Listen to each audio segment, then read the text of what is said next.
Hospital నుంచి discharge అవుతున్న మీ నాన్ని మన ఇంటికి తీసుకొస్తావా? న్యూసెన్స్. నీకు ఇప్పటి వరకు ఎన్నోసార్లు చెప్పాను, మళ్ళీ మొదటికి వస్తున్నావు. ఇన్నాళ్ళు హోమ్లో బాగానే ఉన్నాడు కదా, ఇప్పుడు మళ్ళీ మన ఇంటికి ఎందుకో? నాకు చాలా చిరాకు ఇలాంటి పనులు చేస్తుంటే. నాకు ఇల్లు ప్రశాంతంగా ఉండాలి అన్నాడు కోపంగా మహేష్.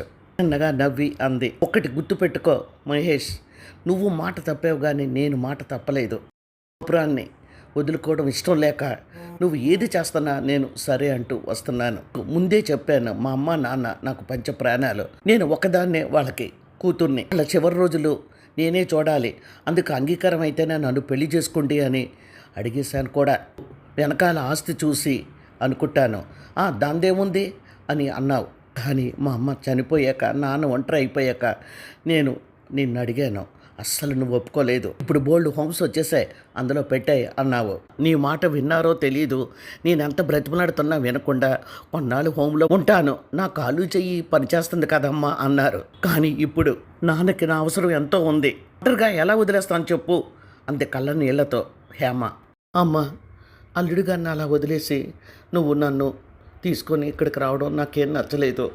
అంతేకాదు మన ఇంట్లో అద్దెకున్న వాళ్ళు వచ్చి చెప్పారు, ఇల్లు ఖాళీ చేయమన్నావట, ఎందుకు తల్లి అన్నాడు బాధగా రామారావు. అన్న, మీరు ఇంకేం ఆలోచించకండి అంటారు కదా, చిన్నప్పటి నుంచి నువ్వు ఏది చేసినా పెర్ఫెక్ట్గా చేస్తావమ్మా అని, మరి ఎందుకు మీరు ఇప్పుడు నన్ను అడుగుతున్నారు అంతే బాధగా హేమ. ఏం మాట్లాడాలో తెలియక ఒక్క నిమిషం ఆలోచించి, టైంకే మందులు వేసుకుంటానమ్మా, హోమ్లో కూడా కొంచెం డబ్బులు ఎక్కువ ఇస్తే నన్ను బాత్రూమ్కి అది పట్టుకుని తీసుకువెళ్తారు, నా మాట విను అన్నాడు బాధగా రామారావు. ఎన్ని చెప్పినా నేను వినను నాన్నగారు, జన్మనిచ్చి నన్ను పెంచి పెద్ద చేశారు, నేను ఏమిచ్చి మీకు రుణం తీర్చుకోనో చెప్పండి, ప్రశాంతంగా కళ్ళు మూసుకొని పడుకోండి సరేనా అని అంది. ఫోన్ రింగ్ కావడంతో ఫోన్ ఎత్తిన హేమ ఆశ్చర్యపోయింది. ఏమిటి, మీ అమ్మగారికి ఒంట్లో బాగుండలేదా, మన ఇంటికి తీసుకొస్తామంటున్నారా, నన్ను ఎందుకు అడుగుతున్నారు అని అంది. అది అన్నాడు. చూడండి, తోటి మనిషిగా నేను చెప్తున్నాను, మీ అమ్మగారిని అర్జెంటుగా తీసుకొచ్చి కొడుకుగా మీ బాధ్యత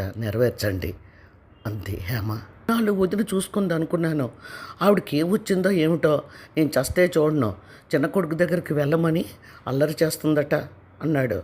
సరే చెప్పాను కదా, మీ అమ్మగారిని తీసుకొచ్చి తప్పకుండా ఆవిడని మంచిగా చూసుకోండి అని ఫోన్ పెట్టేబోయింది.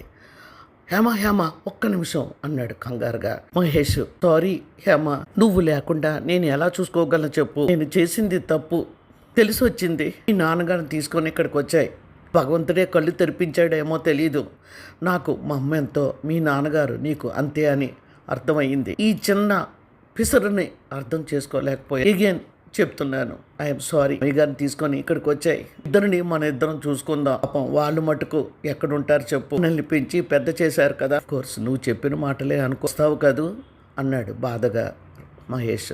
ఇది విధి సంకల్పితం అని అనుకోవాలా, లేకపోతే అత్తగారు ఇక్కడికి రావడం ఏమిటి? ఇది ఏమైనా మహేష్ కళ్ళు తెరుచుకున్నాడు అని ఆలోచనలతోనే పడుకుంది హేమ.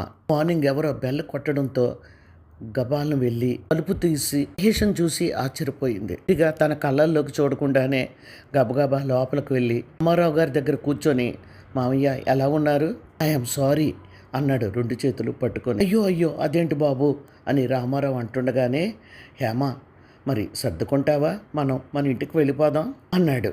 నేను ఉంటాను బాబు, ఎవరో ఒకరిని పెట్టుకుంటాను, మీరు అమ్మాయిని తీసుకుని వెళ్ళండి అన్నాడు రామారావు. అయ్యో మామయ్య, ఇంకా చంపకండి, అమ్మాయికైనా అబ్బాయికైనా తల్లిదండ్రులు ఎంత ముఖ్యమో నాకు తెలిసింది, చాలా ఫూలిష్గా ప్రవర్తించాను, ఎప్పుడు అలాంటి పొరపాటు పనులు చేయను అని మహేష్ అంటుండగానే అగుల్లోకి బట్టలు సర్దడం ప్రారంభించింది. హేమారావు గుండె తేలిక పడింది. మహేష్ కళ్ళల్లో ఆనందం చోటు చేసుకుంది. ఆ మందులు నేను పెడతాను, నువ్వు వెళ్ళి ఫ్రెష్ అప్ అయ్యిరా అన్నాడు మహేష్ చిరునవ్వుతో భర్త వైపు చూసి.